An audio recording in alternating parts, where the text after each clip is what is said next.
Capacitores são todos iguais? Qualquer marca é a mesma coisa? Então nós vamos tentar fazer um vídeo aqui para mostrar se isso é verdade ou não. Aqui eu tenho 20 capacitores da Siemens, fabricados no Brasil, muito comuns, né? Utilizados em vários produtos aí, aparelhos da Gradiente e da Polivox. Esses 4 aqui foram tirados de um receiver da Polivox, o mesmo receiver, juntamente com esses 8 aqui.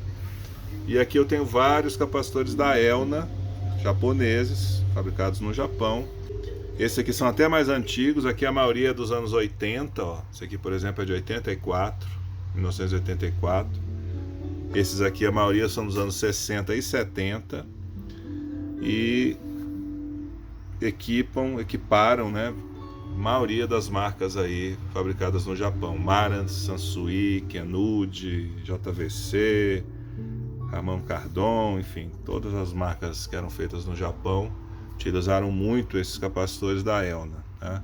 Então a primeira inspeção que a gente faz é visual. Veja aqui os capacitores antigos da Elna, nenhum tem problema de vazamento, ó. Eu nunca vi um capacitor da Elna com algum tipo de vazamento. Impressionante, né? Todos esses anos, confesso que nunca me deparei. Já visualmente, a gente já viu uma diferença grande aqui desses capacitores da Siemens. É muito comum esse tipo de vazamento aqui, principalmente nesses capacitores maiores, de maior voltagem e maior capacitância. Acontecer isso aí, ó, eles vazarem.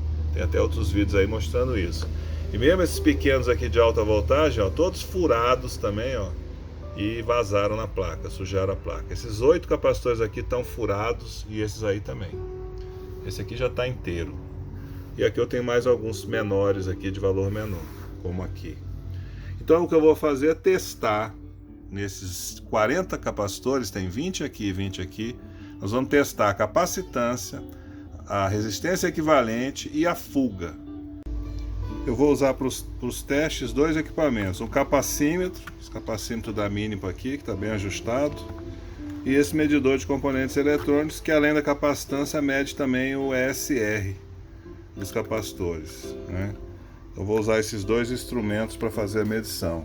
Quem testa capacitores velhos já notou que na grande maioria deles o valor da capacitância medida é superior ao valor nominal impresso no componente, e não inferior, como se espera de um capacitor desgastado pelo tempo e pelo uso, né?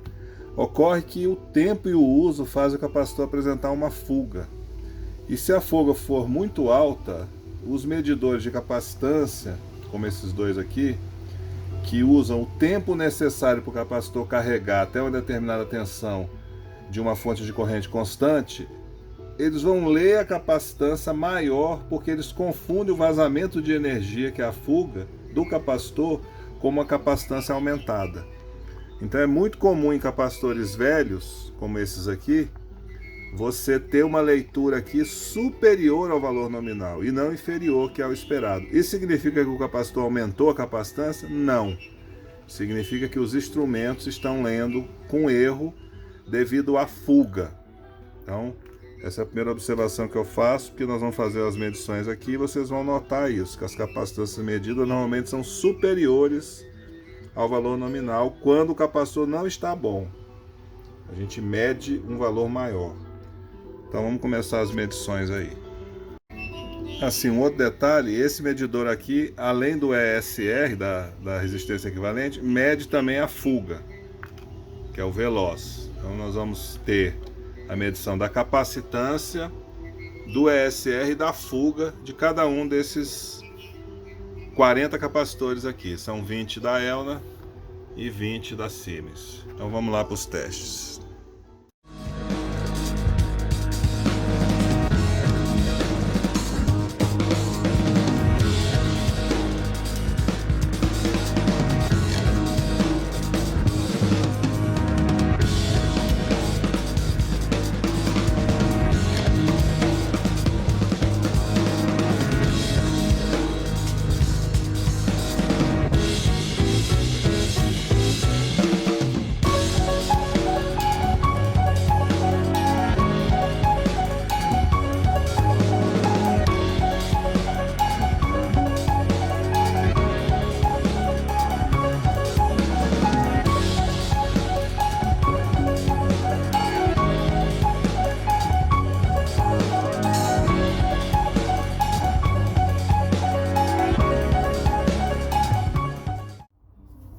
Finalizadas as medições, vamos aos resultados aí. Eu criei então duas tabelas, uma com os resultados dos capacitores Elna e outra com os resultados dos capacitores Siemens. Então vamos ao primeiro aí ao Elna.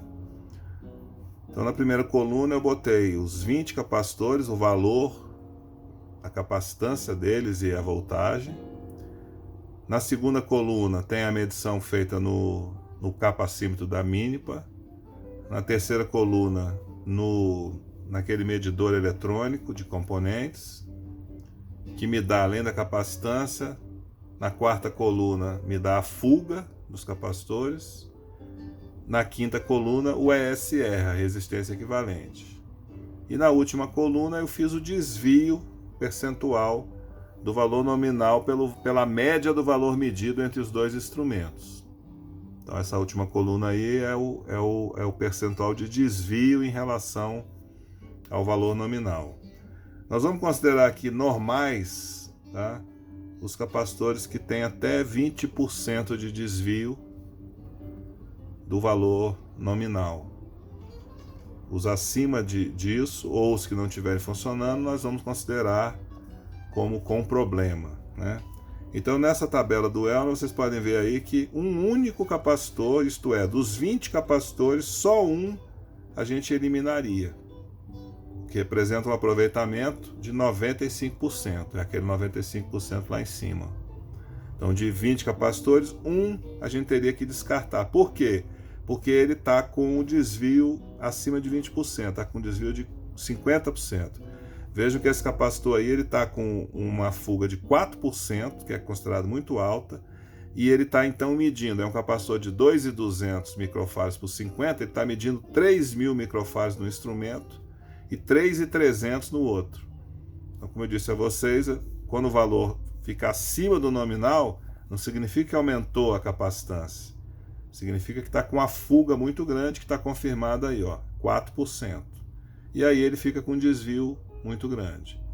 Então nessa amostragem que eu fiz aí, vejam que a média dos desvios nos capacitores Elna é de 12%, lá embaixo, a última linha, e a perda, né, a fuga média também é de 1,38, é considerado baixo.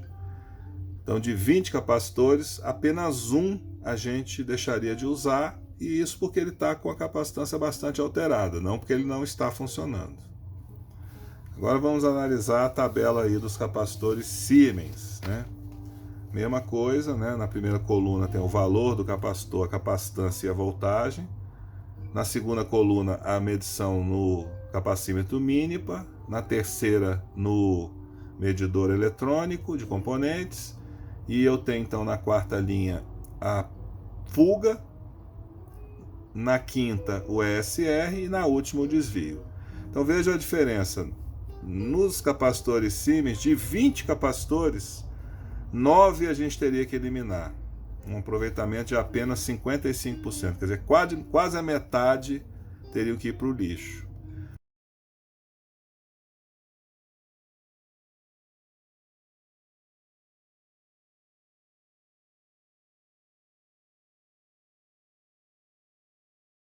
O que eu queria mostrar é isso. Capacitores não são todos iguais.